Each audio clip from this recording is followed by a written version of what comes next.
Enquête exclusive vous fait découvrir ce soir le travail des hommes de la division nationale antiterroriste, la DNAT. Ce sont des policiers d'élite qui enquêtent dans le plus grand secret sur les réseaux islamistes, les nationalistes corses et les basques d'ETA. C'est une première à la télévision. Ils ont accepté que nous les suivions au quotidien pendant plusieurs mois, alors qu'ils s'apprêtent à porter un coup sévère à l'ETA, l'organisation indépendantiste basque. Opération de surveillance, écoute téléphonique, filature, interpellation. Les hommes de la DNAT sont obligés de préserver leur anonymat pour éviter des représailles. Face à eux, il y a des hommes et des femmes extrêmement déterminés et violents, après des années de vie clandestine et d'attentats. L'ETA a provoqué la mort de plus de 800 personnes au cours de ces 50 dernières années. L'organisation a décrété un cessez-le-feu il y a 2 mois, mais les experts restent très prudents. C'est encore une fois un document inédit que nous vous proposons ce soir dans cette émission. Document inédit sur la lutte antiterroriste, mais aussi sur les modes de fonctionnement, la psychologie d'une des plus vieilles organisations terroristes, l'ETA. Ceci à l'heure où le terrorisme constitue une menace mondiale, permanente et multiforme. C'est un reportage de Xavier Deleu et Mathias Quincé pour TSVP Productions et Enquête exclusive. Depuis 15 ans, des policiers spécialisés traquent les terroristes cachés sur le territoire français et tentent de les interpeller avant qu'ils ne commettent l'irréparable. Les menaces sont multiples et le danger réel. 4 morts, une quarantaine de blessés, dont 16 graves. Dans un attentat islamiste au cœur de Paris en 1995, 10 morts et 200 blessés. qui est mise en place lors de catastrophes ou d'attentats. Puissance de la charge souffle. Attentats nationalistes tous les mois en Corse qui frappent des bâtiments ou des personnalités. Jamais le terrorisme en Bretagne n'était allé En aussi Bretagne, loin. attentat séparatiste en avril 2000, Ce matin. 1 mort. Au Pays basque français, attentat indépendantiste contre les symboles de l'État ou contre des chefs d'entreprise. Le groupe terroriste le plus ancien, c'est ETA. 825 morts et plus de 1000 blessés depuis 1968, en France et surtout en Espagne. Une organisation armée qui défie les polices depuis près de 40 ans et qui a encore posé 10 bombes depuis le 1er janvier. ETA comme Euskadita Askatasuna, 3 lettres qui signifient Pays basque et liberté. Un groupe armé créé au nom d'une revendication politique, l'indépendance du Pays basque espagnol, français et de la Navarre, réunis dans un seul et même pays marxiste-léniniste, l'Euskadi. Malgré le cessez-le-feu proclamé en mars, ETA reste un des groupes les plus surveillés par les polices antiterroristes et les renseignements généraux.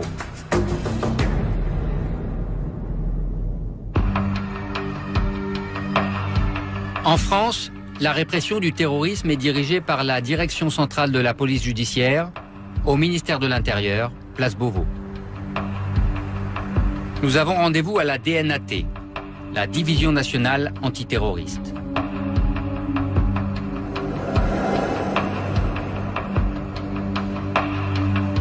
Nous sommes la seule équipe de télévision à entrer dans ces locaux.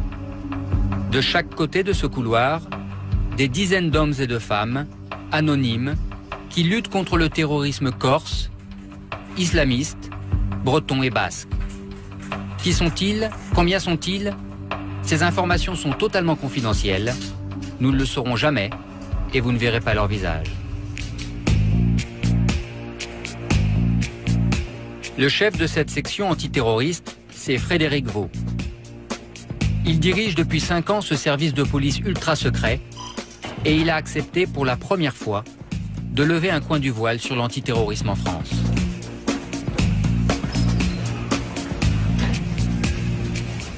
Donc on a commencé, on était dans la partie qui s'occupe un petit peu plus du terrorisme corse. Là, on va rentrer dans la partie qui traite du terrorisme international, en particulier de l'islam radical. Le chef, je vois c'est le bureau du chef ici. Voilà, ils sont en réunion, il y a une réunion hebdomadaire sur les dossiers. Tu travailles sur quel groupe terroriste là? À la mesure où ce sont des enquêtes en cours qui ne sont pas encore terminées, on ne souhaite pas faire état du travail mené par cette section. Donc on arrive dans la partie qui traite du terrorisme basque, avec notamment tout ce qui est relatif à la documentation du groupe basque. Dans cette salle, des documents essentiels récupérés sur le sol français, car la France est depuis toujours la base arrière de l'organisation. C'est sur tout le territoire que se cachent et s'entraînent les membres de l'ETA. On les appelle les étarras.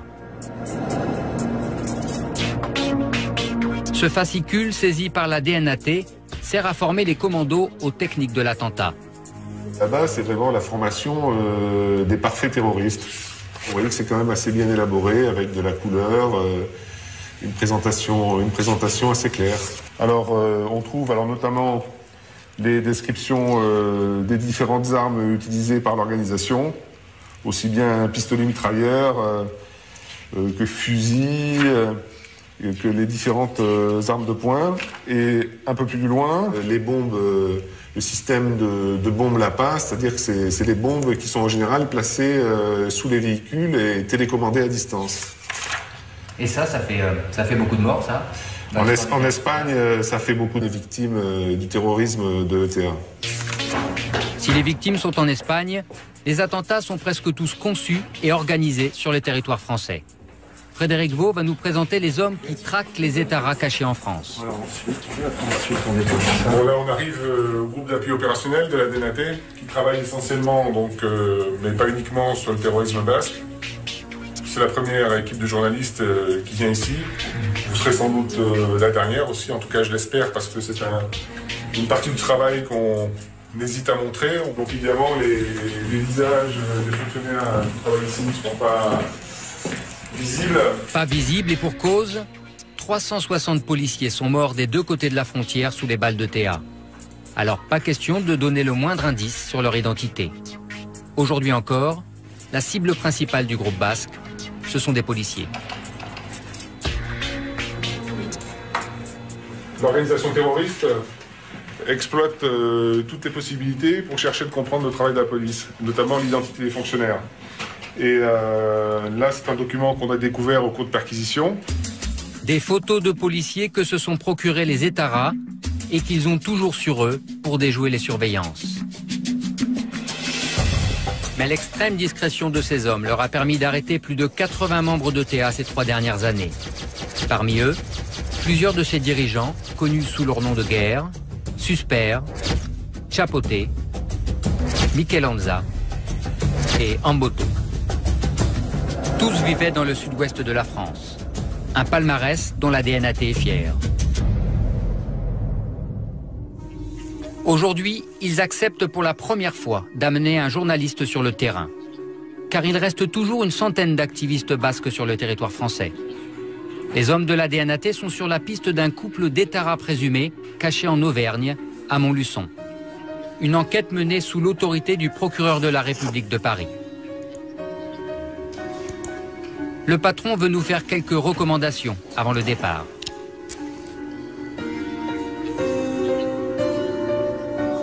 Mais ce qui est vraiment important, c'est d'être d'une discrétion absolue, totale. On ne travaille pas sur des activistes de l'ETA comme on peut travailler sur des Corses, sur des islamistes ou sur des trafiquants de stupes. C'est vraiment, je pense, un des rares domaines où on n'a absolument pas le droit à l'erreur. Et finalement, si ce couple disparaît, on n'a aucun moyen de le récupérer par la suite.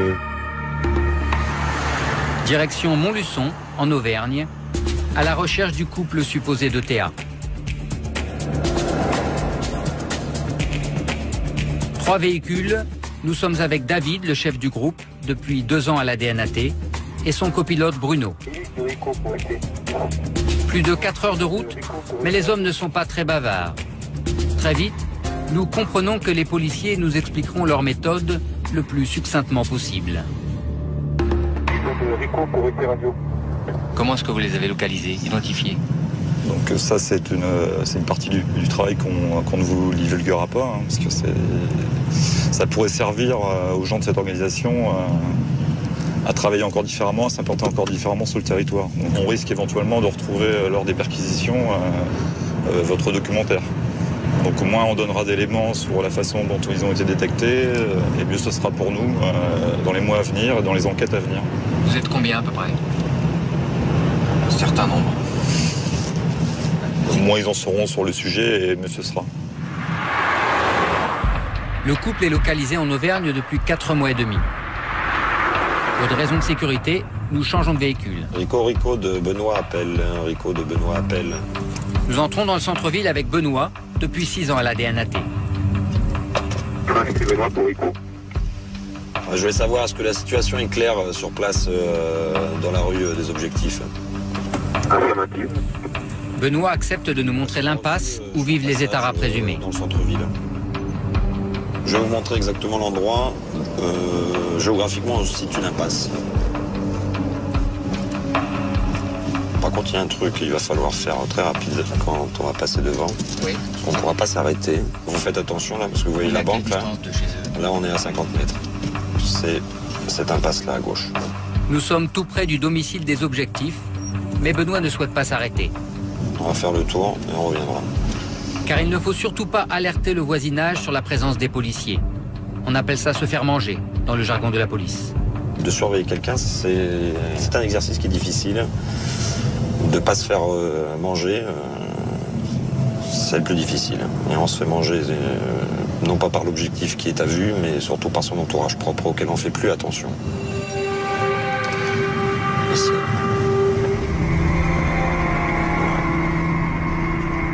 C'est donc ici, au fond de cette impasse, à gauche, que se cachent les 2 étarras recherchés par les polices françaises et espagnoles. Mais qui sont-ils et que font-ils ici? La police enquête, mais ne veut rien nous dire pour l'instant. Les hommes de la DNAT craignent que la présence d'une équipe de télévision ne perturbe leur mission. Notre travail va consister à se rapprocher de ces personnes, de pouvoir étudier leur mode de vie, et à partir de là d'être le plus discret possible, le plus incolore et inodore possible. Ces personnes sont extrêmement paranoïaques, ça fait partie de leur formation, elles étudient en fait toutes les personnes qu'elles croisent dans la journée. Si elles sont amenées à croiser ces personnes 2 fois, ça risque de mettre en péril notre dispositif. Donc sachez que même si vous nous suivez, on ne vous donnera qu'une seule chance. Si vous essayez de forcer le talent, on vous dira d'arrêter votre reportage. À Montluçon, personne ne se doute que des membres présumés d'ETA ont trouvé refuge ici, à 600 km du Pays Basque. Et personne n'imagine que des policiers très discrets ont installé un QG à 200 mètres à peine de leurs objectifs. On va se disposer tout autour du domicile des 2 objectifs. Le briefing est l'occasion de découvrir que l'équipe compte au moins 15 policiers, plus ceux qui sont en ce moment même sur le terrain. Leur mission principale, ne jamais perdre de vue leur cible susceptible à tout moment de rejoindre l'Espagne pour commettre un attentat. Par Stéphane. Donc, tout le monde est équipé de radios. Vous avez des radios, les collègues? Le groupe accepte notre présence pendant les filatures.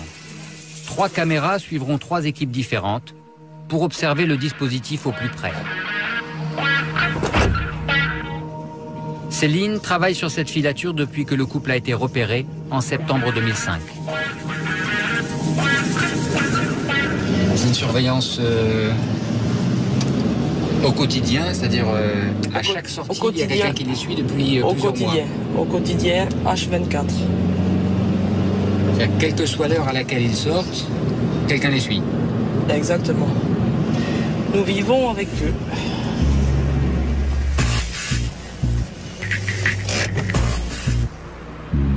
Céline s'est positionnée à quelques centaines de mètres des membres présumés d'ETA.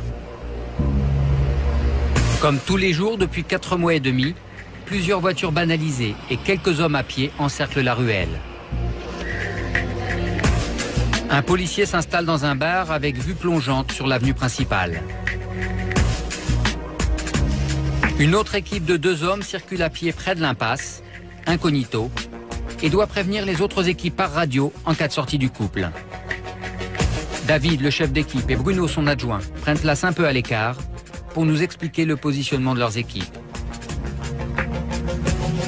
Le dispositif consiste à jalonner la ville de Montluçon, donc des points de passage obligés pour les individus qu'on surveille. Donc nous on essaye de quadriller grosso modo toutes les sorties de ce vieux centre-ville, éventuellement des lieux par lesquels il pourrait se déplacer sans véhicule. Donc en l'occurrence il y a un des points quand même névralgiques qu'il est important d'assurer, c'est la gare SNCF par exemple, qui est assurée quasiment en permanence. À quelle distance est-ce que vous êtes approché de la cible? La distance la plus proche, ça a dû être une quinzaine de mètres, 15-20 mètres environ. Vous n'avez jamais croisé leur regard? Jamais. C'est un travail de l'ombre. Ce sont des ombres qui chassent effectivement des ombres. Bon, attention, donc il sort, le couple sort avec la poussette. Ouais, c'est bon. À cet instant, nous découvrons que le couple a un enfant. La police les observe à distance, mais personne ne quitte le dispositif. Par souci de discrétion, les objectifs sont toujours surveillés de très loin. Là, il va prendre Républicain. Comme nous ne sommes là que pour quelques jours et que nous ne faisons pas partie de la mission, la police nous autorise exceptionnellement à aller les filmer de près. L'un de nous fait un détour pour les croiser quelques secondes de face, en caméra cachée.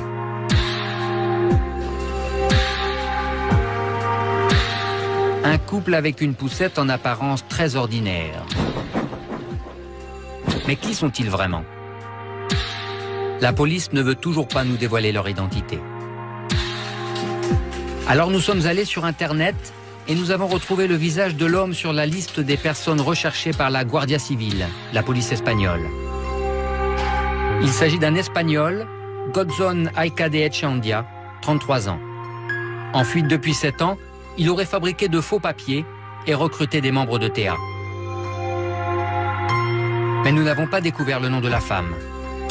Et la police ne souhaite pas nous dévoiler son identité.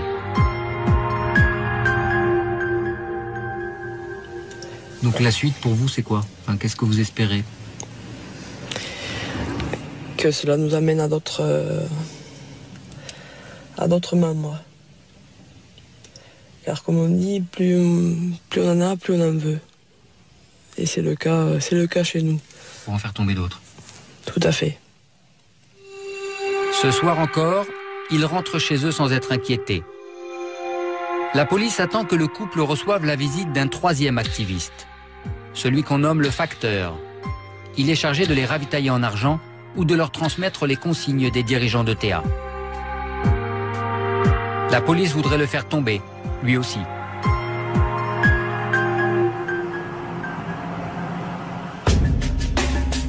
Nous avons voulu savoir comment on vit en clandestinité.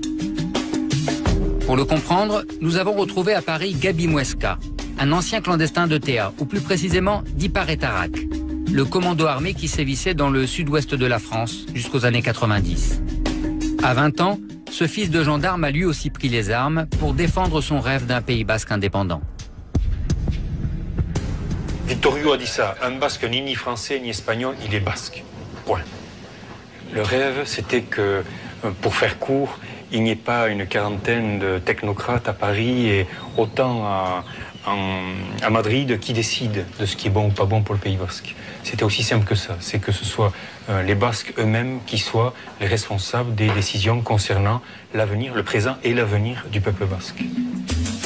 Le rôle de Gabi Muesca était de braquer des banques pour financer l'organisation. Recherché par la police, il a passé 2 ans en clandestinité. La vie en clandestinité, c'est appliquer des règles de clandestinité en permanence, sans faillir, parce que la moindre erreur peut vous valoir évidemment de la perte de la liberté ou pire la perte de votre vie. Concrètement, c'est connaître des lieux, connaître des chemins qui vous permettent d'avoir plusieurs voitures relais. Enfin, c'est des techniques que tout le monde connaît, y compris la police, mais qui font qu'à terme, vous parvenez à vos fins et que vous faites des rencontres sans la présence de la police ou de la gendarmerie. À l'époque, il était un des hommes les plus recherchés de France. Sa cavale s'est terminée brutalement à Bayonne. J'ai été arrêté une première fois en 1984, le 1er mars 1984. Le militant qui m'accompagnait a été abattu par la police. Il s'appelait Didier Lafitte. C'était un pêcheur de Saint-Jean-de-Luz, un jeune travailleur de la mer. Je me suis évadé le 13 décembre 1986 de la prison de Pau. Peu après minuit, c'est d'un énorme culot qu'ont fait preuve les membres du commando séparatiste basque venus libérer leurs 2 militants de la prison de Pau. Ce directeur a alors été contraint sous la menace de laisser pénétrer 3 hommes déguisés en gendarmes, puis leurs complices, et d'ouvrir les cellules des 2 détenus. C'est à bord de 3 véhicules que tout le monde s'est enfui. Le commando libérera le directeur, sa fille et son gendre près du camping de Pau, au nord de la ville, avant de disparaître malgré les barrages très vite mis en place. Arrêté de nouveau en juillet 1987, Gabi Mouesca a été condamné à 17 ans de prison. Aujourd'hui, il ne regrette pas son engagement. Il n'a jamais tué personne et il a du mal à considérer que les Étaras sont des terroristes. Ce qui est important lorsqu'on parle de l'ETA, c'est que ce sont d'abord des militants politiques et après, effectivement, qui font usage de la violence politique au travers des armes. Des jeunes prêts à rejoindre la lutte armée, comme l'a fait Gabi Mouesca, il en existe toujours au Pays basque français. Direction Bayonne, à 30 km de la frontière espagnole, une des villes du Grand Pays basque dont rêve l'organisation séparatiste ETA. Nous avons rendez-vous avec Janine Berry, 52 ans, militante indépendantiste et mère de 3 enfants.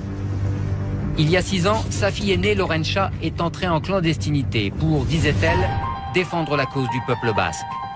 Elle avait 23 ans, elle n'aurait jamais participé directement à un attentat et s'occupait de l'hébergement clandestin de plusieurs Étaras dans la région de Toulouse. Le jour où elle a quitté la maison, elle nous a dit qu'elle partait pour s'engager. Voilà, c'est aussi simple que ça. Elle est rentrée en clandestinité en vous prévenant juste quelques minutes à l'avance, en fait. Quelques minutes.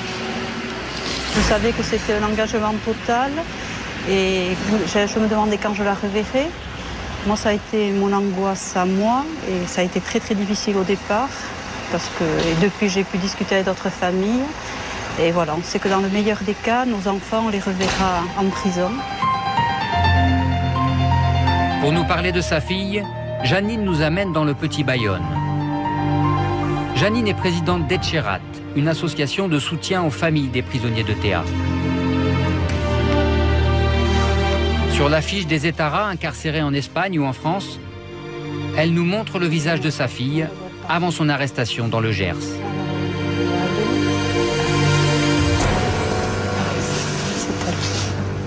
Laurencha a été arrêtée avec 3 autres personnes par la DNAT à Auch.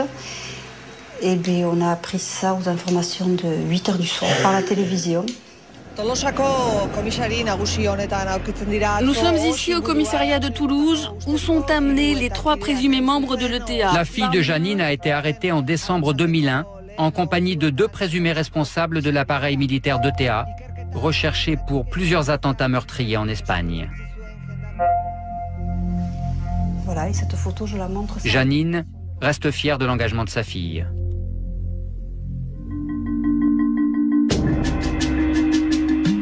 Pour nous expliquer le combat de Laurencha, Janine nous invite à rencontrer des indépendantistes dans un bar du Petit Bayonne.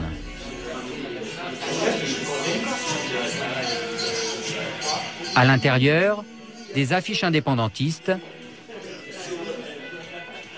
une urne pour un détenu malade et des photos de prisonniers d'ETA, tous français. Janine veut nous présenter Idziar Arizabalaga, cette dame au blouson blanc. Idziar, 45 ans, a consacré la moitié de sa vie à ETA. Condamnée pour détention d'armes et attentats, elle a retrouvé la liberté il y a 8 mois. Sa photo figure toujours sur la fiche des détenus. Elle accepte de répondre à nos questions, mais en basque uniquement. J'ai passé 18 ans en prison pour avoir été membre de l'ETA. Et la condamnation qu'ils m'ont infligée, c'est pour avoir fait quelques attentats et parce que j'avais des explosifs dans ma voiture. Dans la vie, quand on prend une décision pareille, on en mesure les conséquences.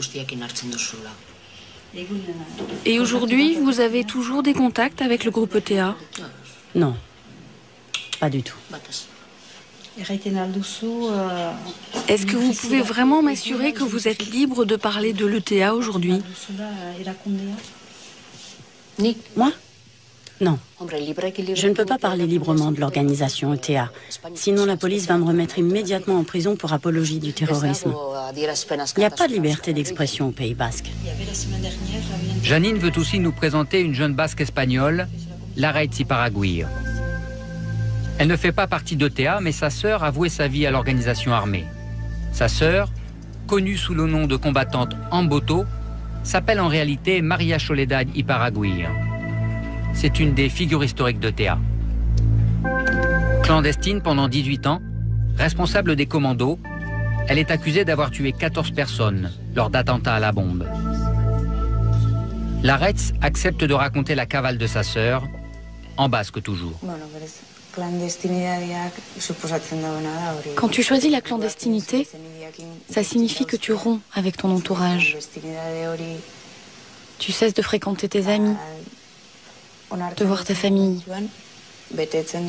Quand tu choisis de prendre la clandestinité, tu le fais à la fois pour ta propre sécurité et celle de tes proches. Et moi, quand j'ai revu Marichol à la mi-décembre 2004, elle avait tellement changé, c'était comme si je la redécouvrais. Quand on a connu quelqu'un d'aussi proche et qu'on la revoit tant d'années après, soudain tu la vois en face de toi et c'est comme de rencontrer une inconnue.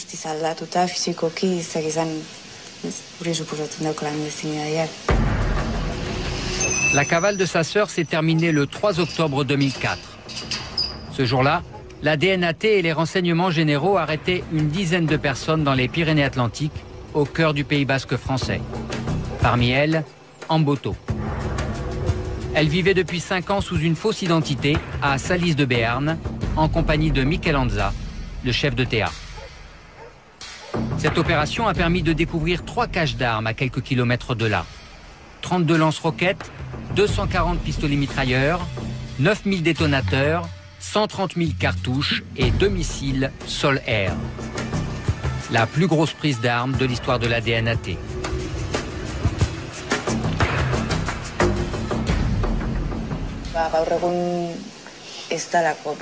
Aujourd'hui, on ne trouve pas beaucoup de gens capables de donner toute leur vie pour défendre des idées. Et moi, je trouve ça exemplaire. Amboto risque 20 ans de prison, autant que ses 20 années de clandestinité.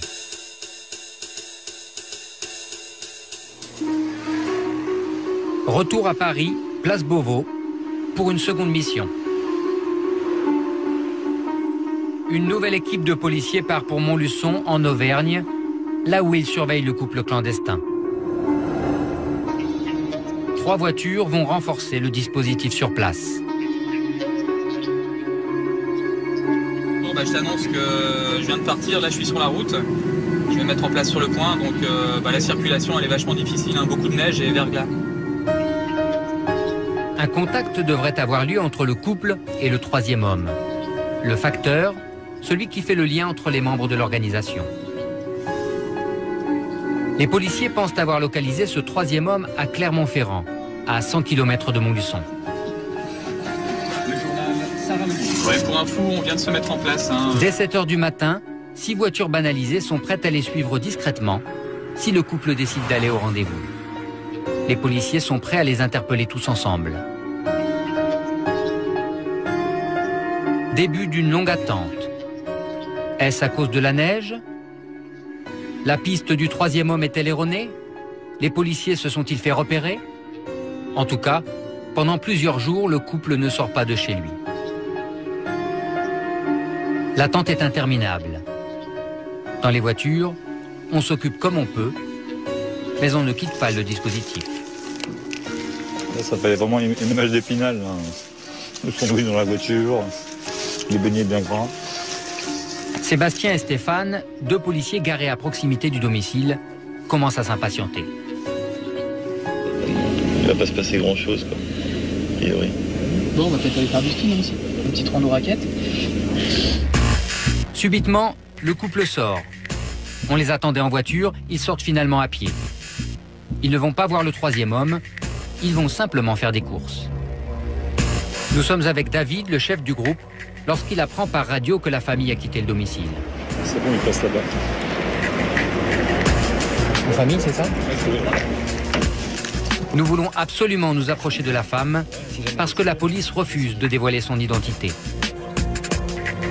Équipés d'une caméra cachée, nous allons nous poster à l'entrée du centre commercial en espérant pouvoir les filmer de face. David nous surveille, il craint qu'on se fasse repérer. Lorsque le couple arrive, le policier s'est éloigné pour ne pas être aperçu. Et en effet, l'homme observe tous ceux qui s'approchent de lui. À 3 reprises, il nous regarde.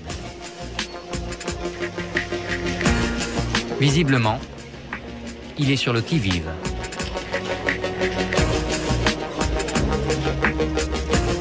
Finalement, nous parvenons à être très proches de la femme.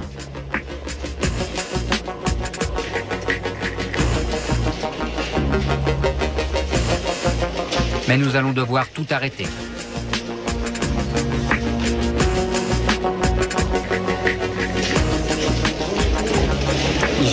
J'aimerais que quelqu'un prenne le relais. On va arrêter parce que... Car il y a une règle d'or dans la police antiterroriste. Tout enquêteur croisant plus de 2 fois les personnes surveillées doit immédiatement quitter le dispositif. C'est cette règle qui nous est appliquée. David nous demande donc de partir. Il ne veut pas risquer de griller ses équipes à cause de nous.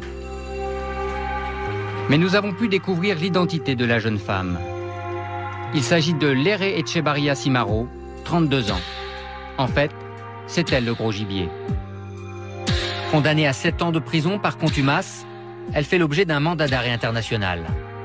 Elle a grièvement blessé un chauffeur de bus lors d'un attentat au Pays Basque espagnol en septembre 1996.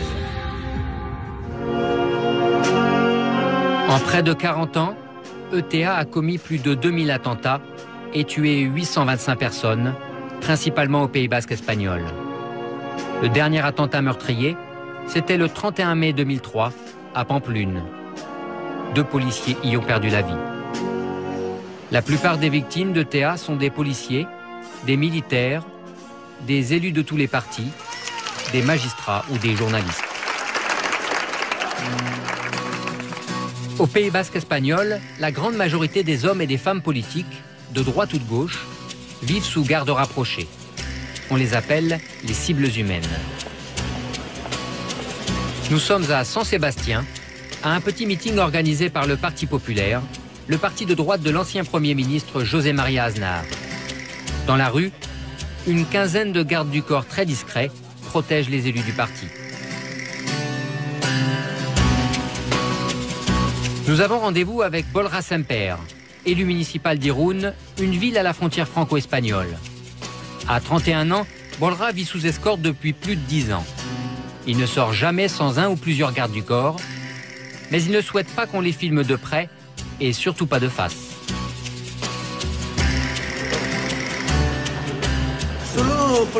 Vous promenez seul dans la rue là en ce moment? Non, je suis accompagné. Accompagné toujours. C'est quelque chose d'inévitable. Vos gardes du corps, ils sont très discrets, non? Oui, ils essaient. C'est ce que je leur demande. Ça fait partie du travail. La discrétion, c'est fondamental. Les premières menaces d'ETA, Bolra Semper les a reçues à 19 ans, lorsqu'il était étudiant et déjà membre du Parti populaire. Il avait des gardes du corps et pourtant, il a échappé de peu à un attentat. La police a arrêté un commando terroriste. Ils ont trouvé des documents qui montraient qu'ils étaient sur le point de m'assassiner d'une balle dans la nuque à la sortie des cours. Leur intention, c'était de d'abord tuer les gardes du corps et après, c'était mon tour. Mais comme il y avait du monde et que ce n'était pas clair pour eux, ils ont décidé de ne pas agir ce jour-là. Il est probable que j'avais le terroriste tout près de moi, là, coude à coude. J'ai eu beaucoup de chance, parce que quelques semaines plus tard, la police a arrêté ce commando et ils n'ont pas pu m'assassiner. En menaçant les élus du peuple, ETA fait régner dans la région un climat de peur. Combien de personnes sont parties du Pays Basque à cause des menaces? Une association de victimes a fait le calcul. Ils estiment que 200 000 personnes sont parties pour divers motifs, à cause d'une menace directe, à cause du climat pesant ou par manque de liberté. Bref, ils ont préféré vivre dans un endroit où tu peux avoir ton opinion sans avoir tous ces problèmes. Au nom du combat indépendantiste, ETA bafoue la liberté d'expression. Le groupe s'attaque aux journalistes basques qui ne partagent pas son programme ou qui condamnent sa violence. C'est ce qui est arrivé à Gorka Landaburu, correspondant d'un des grands journaux espagnols. Voilà ce qu'il disait au lendemain de son attentat. Dès que j'ai ouvert, il y a eu un éclair. Et je me suis rendu compte que c'était un attentat. Le 15 mai 2001, Gorka a reçu un colis piégé dans sa boîte aux lettres et ne s'est pas méfié. Nous l'avons retrouvé à Saraos, une ville balnéaire près de San Sébastien, où il exerce toujours son métier de journaliste. J'ai ouvert cette lettre qui m'a explosé dans les mains. Hein? Cette lettre contenait 150 grammes de dynamite, volée par l'ETA en Bretagne d'ailleurs, et qui m'a explosé. Je sortais de la douche en plus à ce moment-là, et qui m'a pratiquement sectionné partie de mes mains. Hein, ici on peut voir les phalanges, et puis le pouce, etc. Et j'ai perdu également la vue de l'œil gauche. J'ai eu beaucoup de chance parce que l'explosion a touché pratiquement plutôt le fauteuil de mon bureau plutôt que mon corps. C'est ce qui m'a protégé. Sinon je ne serais pas là naturellement, car les 150 grammes de dynamite m'auraient tué sur le coup, évidemment. Depuis 5 ans, Gorka vit dans la crainte et ne sort plus jamais seul. Luis, on va descendre. D'accord? Qui est-ce? Le garde du corps, qu'on prévient, parce qu'on sort, et qui va nous accompagner pendant toute la journée. Chez mes anges gardiens, je vois beaucoup plus mes gardes du corps que ma secrétaire, ma propre femme, ma propre famille et mes amis. J'espère que cette histoire va bientôt se terminer parce qu'on vit en semi-liberté, effectivement. On doit tout programmer, on ne peut pas sortir, on ne peut pas acheter son journal tranquillement, aller chercher sa baguette ou même prendre un pot tranquillement avec des amis. Il faut tout programmer à l'avance, il faut changer les itinéraires, etc., etc. Comme Gorka, 2000 personnes vivent aujourd'hui sous garde rapprochée au Pays basque espagnol. Leurs anges gardiens sont toujours là, même pour une simple promenade sur la plage. Gorka Landaburu est un miraculé. La même année, un journaliste et 2 policiers sont morts, assassinés par le même commando. Ceux qui les ont tués et ont blessé Gorka, c'est Susper, un des dirigeants d'ETA, et sa compagne Laïa, chef des commandos opérationnels. Les 2 étarras vivaient dans le sud-ouest de la France et rentraient chez eux après chaque attentat commis en Espagne. Ils ont été arrêtés en 2002 et 2003 par la DNAT.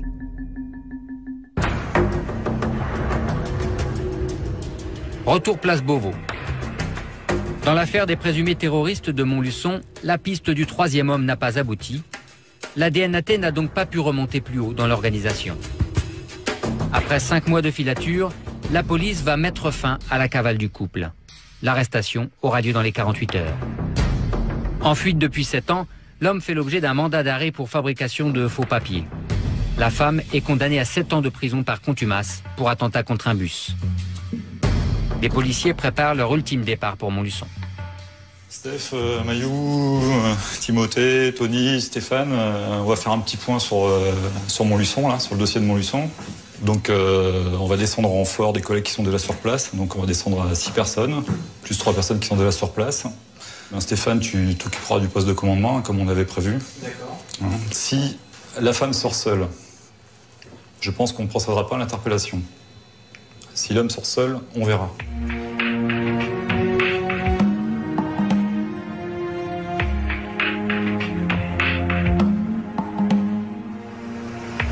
À Montluçon, de chaque côté de l'impasse, les hommes de la DNAT prennent place à pied ou dans des voitures et attendent que le couple sorte pour les interpeller.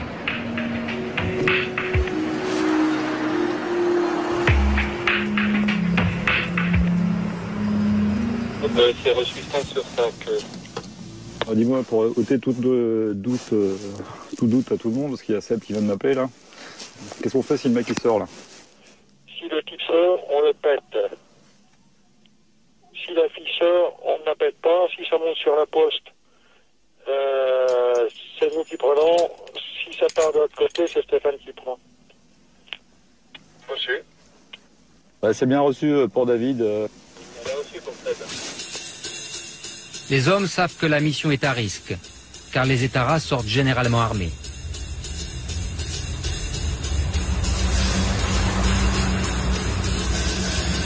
Pourquoi est-ce que vous n'avez pas choisi de procéder par effraction au domicile? On n'a pas choisi cette procédure parce que le couple a un enfant. Je trouve que c'est quand même beaucoup plus souple de procéder à l'interpellation dans une rue que dans un domicile à 6 h du matin avec peut-être un enfant qu'on va effrayer. Et lui, il y est pour rien. 8 heures d'attente. Quand, enfin... Je sors avec la poussette. Ouais, c'est bon. Tu entends là? Ouais. Il sort avec la poussette. Dans la bagnole? Je pense que c'est lui qui... L'alerte est donnée. Les policiers sortent de leur planque et se rapprochent de l'impasse. Ils veulent les interpeller loin des regards, avant qu'ils n'arrivent sur l'avenue. Police! Police!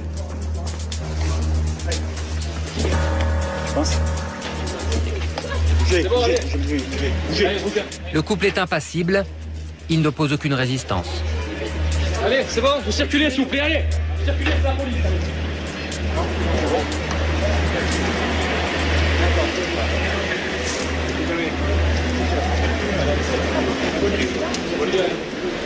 Le bébé, on va s'occuper de lui, il n'y a pas de problème, d'accord? David prévient son chef à Paris. Allô? C'est bon, ça m'a interpellé. D'accord, d'accord, ça roule. La seule préoccupation de l'homme, c'est son fils dans la poussette.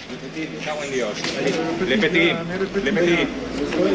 Allez, non, avec nous, hein? Oui, allez. Il arrive, s'il vous plaît, hein?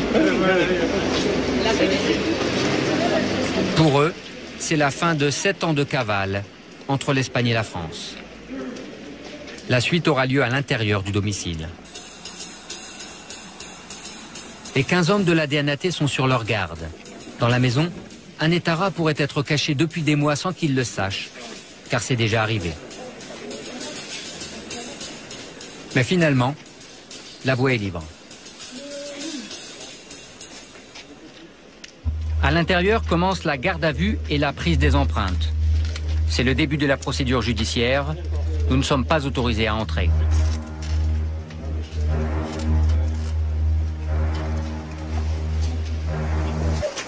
Mission accomplie pour David. Il y a une interpellation ici, sans bavure, sans risque inutile de prix, en toute discrétion. Aucune résistance opposée, donc c'est assez en douceur. Quoi. Ils avaient une arme sur vous? Non. À peine 5 minutes plus tard, une seconde équipe de policiers pénètre au domicile du couple. C'est la police scientifique et technique. Ils viennent chercher des traces de tous les individus venus dans la maison depuis que le couple y habite. Cette deuxième équipe attendait à proximité du domicile, mais nous ne les avions pas remarqués. C'est parti pour combien de temps? C'est parti pour la nuit. Hein. Tous les objets du couple seront analysés par la DNAT. Les policiers cherchent à savoir si d'autres étaras sont entrés dans la maison, ce qui permettra peut-être de retrouver la piste du troisième homme. On voit des flashs. Oui, parce qu'ils prennent... les techniciens, ça fait partie aussi du travail. Hein, ils fournissent un album photo, des lieux, etc. quoi. Ils prennent des empreintes. Ils essayent de relever toutes les empreintes sur tous les endroits où ces personnes ont pu poser leurs mains ou éventuellement d'autres personnes auraient posé leurs mains. Après une nuit de garde à vue à Montluçon, le couple est transféré dans les locaux de la DNAT à Paris pour y être interrogé.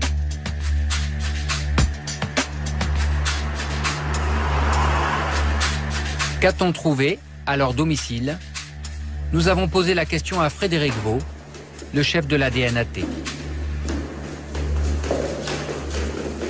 La perquisition a duré toute la journée dans la maison de Montluçon. L'enfant a été confié à un membre de la famille. Et là, la garde à vue va se poursuivre à Paris, dans les locaux de la Division nationale antiterroriste, à la fois par les auditions du couple et puis également l'exploitation des CD découverts au cours de cette perquisition. Alors qu'est-ce que vous avez découvert? Est-ce qu'on peut le savoir? Alors ça, bien sûr, on est soumis au secret de l'instruction, donc je ne pourrais pas vous dire ce qui a été découvert. Mais en règle générale, dans les perquisitions basques, on trouve beaucoup de documentation, des armes, des explosifs, et de plus en plus des scellés relatifs à l'usage de l'informatique. Alors là, par exemple, vous voyez ici, on a des CD qui ont été découverts au cours de certaines perquisitions. Tout ça fait l'objet d'un travail à la fois d'expertise et d'exploitation par les enquêteurs de la DNAT. Mais sur le couple interpellé, le chef de la DNAT ne nous en dira pas plus, pour cause de secret de l'instruction. L'homme et la femme ont été transférés au palais de justice et entendus par les juges de la section antiterroriste, Laurence Levert et Marie-Antoinette Ouivet. Impossible de les filmer, elles sont toutes deux des cibles de TA. En 2003, l'organisation a tenté d'assassiner le juge Levert. Elle vit désormais sous très haute protection. Aujourd'hui, le couple est incarcéré dans 2 prisons de la région parisienne. Les 2 étarras ont rejoint les 153 prisonniers de TA écroués en France. Des prisonniers qui ne sont pas oubliés par le milieu indépendantiste. Paris, gare Montparnasse, 6 h du matin. Tous les samedis, parmi les voyageurs, des dizaines de personnes arrivent de Bayonne et du Pays basque espagnol. Ce ne sont pas de simples touristes, ce sont les familles et les amis des activistes de TA, venus voir leurs proches dans toutes les prisons de la région parisienne. Nous retrouvons Janine Berry, la mère de Laurencha, arrêtée par la DNAT il y a 4 ans. Avec elle, ils sont nombreux à venir au parloir de Fleury-Mérogis.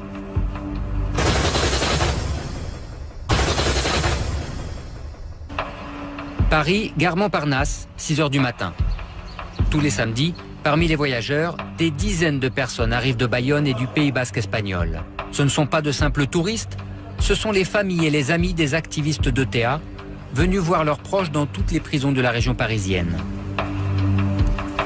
Nous retrouvons Janine Berry, la mère de Laurencha, arrêtée par la DNAT il y a 4 ans. Avec elle, ils sont nombreux à venir au parloir de Fleury-Mérogis. Hier soir, au départ d'Andaï, on a été un peu plus de 100 à prendre le train de nuit pour arriver ce matin à Montparnasse. Parce qu'actuellement, à Fleury-Mérogis, on a une 50aine, même un peu plus. Je pense qu'il y a plus de 50 prisonniers basques. Alors on vient ici pour une demi-heure ou 1 heure de visite.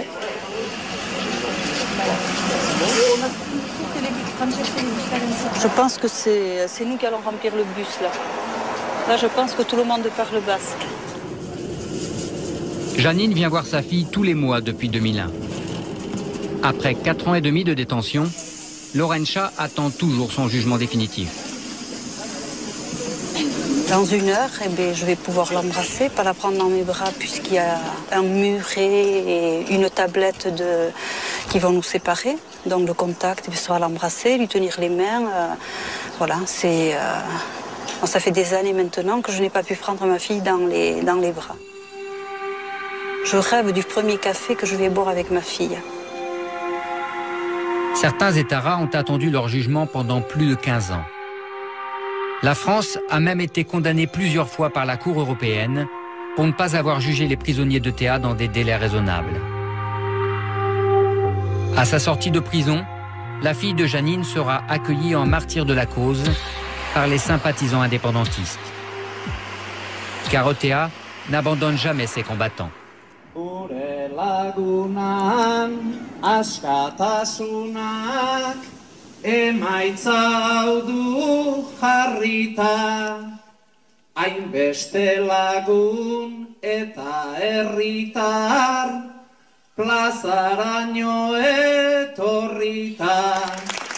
Nous sommes à Erezil, un village de montagne dans le Pays basque espagnol, au cœur du fief indépendantiste.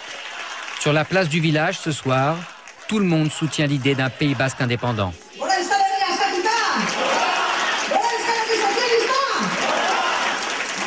Nous assistons à un événement exceptionnel. Dans ce tout petit village, 400 personnes sont venues fêter la sortie de prison de Begoña Oskudun il y a moins d'une semaine. Begoña Oskudun a participé à plusieurs attentats en Espagne, causant la mort de 3 personnes. Elle vient de passer 18 ans derrière les barreaux. La femme qui prononce le discours d'accueil, c'est Itziar Arrizabalaga, autre responsable d'attentats récemment sorti de prison. Nous l'avions rencontrée en France, dans le bar de Bayonne. Ta libération est un moment si émouvant qu'on veut tous être avec toi et se soutenir les uns les autres. On n'oubliera pas, on ne pardonnera pas toute la souffrance qu'ils nous ont causée. Vive Begoña, vive l'association des prisonniers basques, vive le Pays basque libéré, vive votre fierté pour les combattants basques.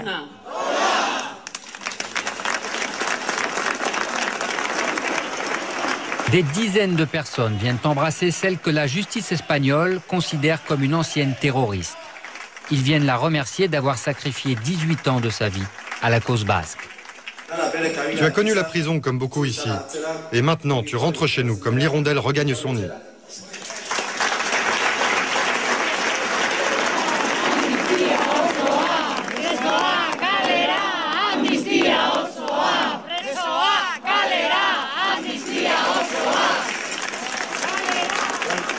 Je remercie tout le monde d'être venu.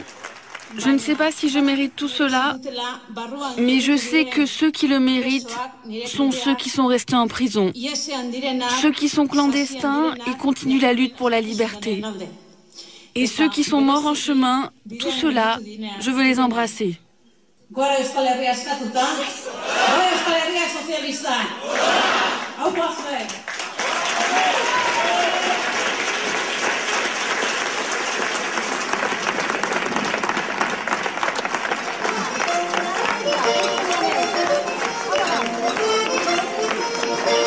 Après plusieurs danses traditionnelles réservées aux personnages importants, le ton de la soirée se durcit. Place aux messages politiques et violents.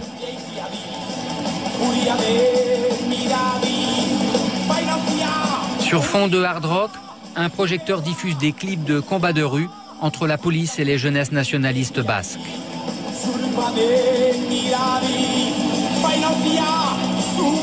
Un appel à l'engagement dans la lutte.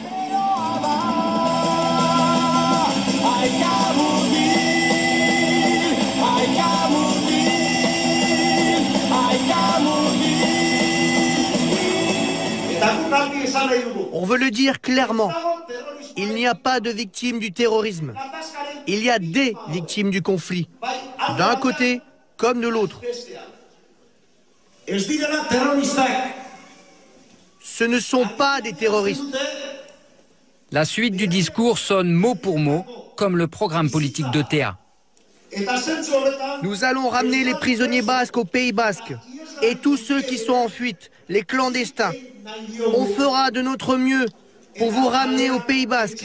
Sans amnistie des prisonniers politiques, il n'y aura pas de paix.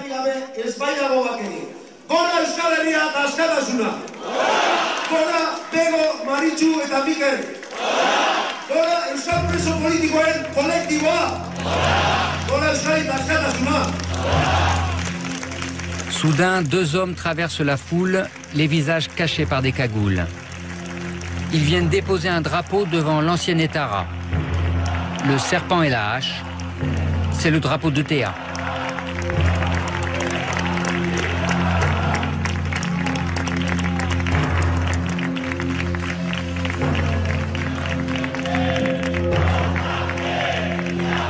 Applaudis par la foule, les 2 hommes regagnent la clandestinité sans être inquiétés.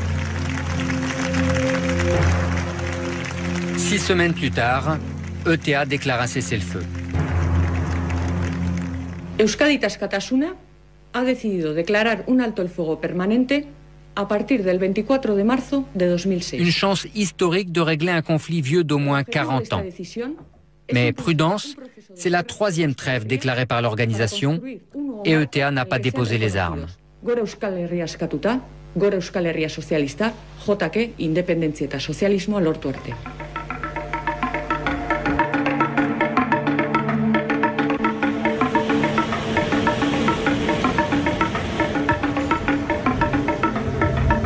La réconciliation sera nécessaire avant la paix durable.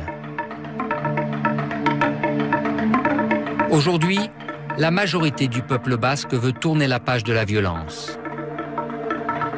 ETA et les partis indépendantistes demandent l'autodétermination du peuple basque.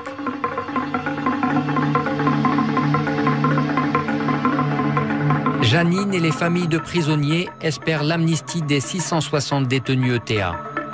Mais leurs victimes refusent toute libération anticipée.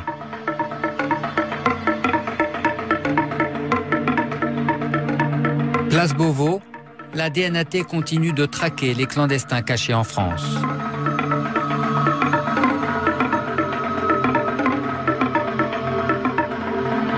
Gorka et les autres cibles d'ETA sont toujours sous protection rapprochée. Ils attendent le feu vert de Madrid pour remercier leur garde du corps et vivre enfin normalement dans un pays délivré du terrorisme.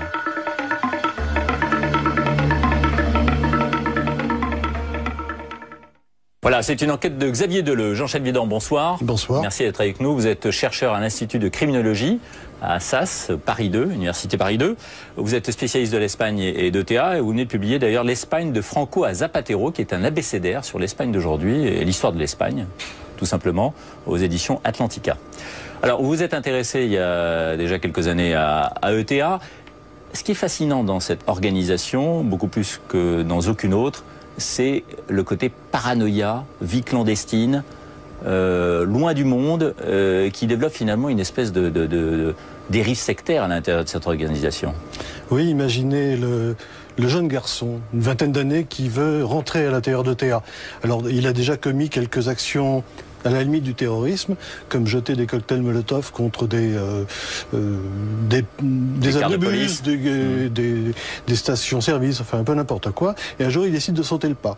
Alors, il est repéré par ETA, qui l'attend à la gare de Hendaye, de Bayonne. Et à ce moment-là, lui qui rêvait de chevauchée romantique, eh bien, se retrouve habitant un 3e étage d'un immeuble glauque ou une petite maison, un pavillon de banlieue. Et puis à ce moment-là, qu'est-ce qu'il fait? Il attend. Le maître mot du terroriste ETA, c'est l'attente. Il ne se passe rien et il se passe des mois et des mois avant de recevoir un ordre ou son contre-ordre ou une action, simplement une action, aller déposer une bombe quelque part.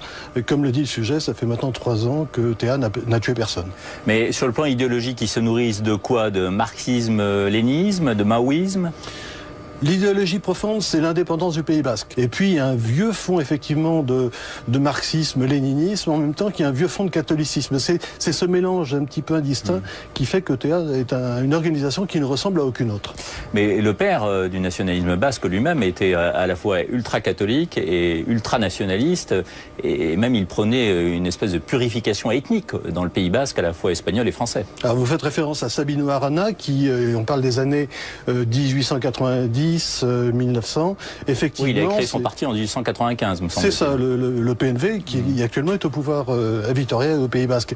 Et Sabino Arana a tout inventé. Il a inventé le drapeau basque, il a réinventé la langue basque, en inventant donc des tas de néologismes, qui fait qu'il est vénéré dans tout le Pays Basque, alors que s'il vivait en France aujourd'hui, il tomberait sous le coup des lois Guesso, etc., pour racisme, parce que pour lui, tout ce qui n'est pas basque est un étranger, des métèques. C'est vraiment du racisme pur et dur. Alors que représente-t-elle aujourd'hui cette idéologie au Pays Basque ? Si on se borne aux chiffres, imaginez un cône inversé. L'Espagne, c'est 44 millions de personnes. Le Pays Basque espagnol, ce sont 2 millions de personnes. Et les proches d'ETA, ceux qui votent pour une liste se revendiquant peu ou prou d'ETA, c'est 150 000 personnes. Il y a eu l'année dernière, au mois d'avril, une élection, donc on a pu mesurer exactement 150 000 personnes. Et ETA, aujourd'hui, c'est combien de personnes ? Bon, on ne sait pas, parce qu'ils sont clandestins, donc, mais c'est entre 100 et 200 personnes, on va dire 150. Autrement dit, le phénomène séparatiste basque, un peu violent, c'est 150 000 plus 150 personnes. Ce n'est rien par rapport aux 2 millions de personnes du Pays Basque, espagnols, et aux 44 millions d'Espagnols. Alors, on le voit, et vous le disiez là tout à l'heure, ces militants basques sont capables de vivre dans la clandestinité pendant des années. Ça fonctionne un peu comme une secte, Théa. Ça fonctionne en tout cas en vase clos. On se fréquente entre soi, on se marie entre soi, on ne voit que des gens faisant partie de ce milieu et on a un seul but, le but commun. Je vais vous donner un simple petit exemple. Lara Heitz, la sœur d'Anne Boto, qu'on voyait sur le sujet, je l'ai rencontrée lorsque j'ai écrit avec Graciana Stoy le livre Miquel et Soledad. Et j'ai lu dans ses yeux une vraie décision. Cette fille est décidée, elle est pour la lutte. Et puis j'ai rencontré le père, un géant, béret basque, 2 mètres de haut, 110 kilos, un personnage. Et ce type a quitté la maison et ses 3 enfants parce qu'il avait peur d'être détenu par la police. Pendant 20 ans, il a fait des petits boulots en France, dormant dans les granges, servant de babysitter, de n'importe quoi, et puis il est enfin revenu. Et lorsque je l'ai rencontré, je lui ai dit, mais votre fille, elle vient de passer 12 ans en clandestinité, et puis elle risque 30 ans de prison. Ça vous fait rien? Et il m'a répondu, monsieur, c'est la lutte. Et là, je pense avoir beaucoup compris du côté sectaire d'ETA. Est-ce que vous croyez à cette trêve décrétée par ETA il y a 2 mois maintenant? Alors j'y crois énormément, sauf que c'est la 11e trêve depuis le début. Oui, on a beaucoup dit que ces trêves ont souvent servi à l'organisation pour se restructurer, se refinancer, récupérer de la dynamite ou autre pour commettre d'autres attentats et surtout recruter aussi. Oui, c'est exemple la trêve de 1998 qui avait duré 17 mois et ETA a reconnu après que c'était une trêve en trompe-l'œil, qu'elle avait été imaginée pour reconstituer les arsenaux, recruter, etc. Donc là, cette trêve qui a été décidée depuis le mois de mars... Qu'est-ce qui vous fait croire que c'est la bonne? Ce qui me fait croire que c'est la bonne, c'est que ETA vit le pire moment de son existence. Les chefs sont en prison, l'argent manque, les militants foutent le camp parce qu'il n'y a plus grand espoir d'avoir un jour un Pays basque indépendant. Donc c'est maintenant qu'il faut négocier quelque chose et le moment pour ETA est bien choisi. Est-ce qu'on emploie la bonne méthode pour combattre ETA? La méthode jusqu'à présent, depuis Franco jusqu'à Aznar, ça a été la méthode du bâton. Depuis toujours, on tape sur ETA dans le but de résorber les troupes et qu'il n'existe plus un seul militant. Et le problème, c'est que pendant très longtemps, la France a servi de sanctuaire, ce qui n'est plus le cas depuis quelques années. Oui, mais ça a été un vrai appel d'air, un bol d'air pour les militants d'ETA, qui ont considéré que le sol français était un sanctuaire, un refuge. Et puis, le tir a été corrigé, en particulier par François Mitterrand et par Felipe González, le Premier ministre espagnol de l'époque. Et les militants d'ETA ont été pourchassés depuis maintenant une vingtaine d'années. Et on peut dire que sur 3 militants arrêtés, il y a 2 militants aujourd'hui qui le sont en France. Merci Jean-Michel Vidant d'avoir été avec nous. C'est la fin de cette émission préparée par Hélène Rizacher, Jean-Marie Tricot, Valérie Troisier, production Vanessa Varon, réalisation Olivier Béguin. Dans un instant, vous retrouvez Estelle Denis pour 100% foot. Bonne soirée sur M6.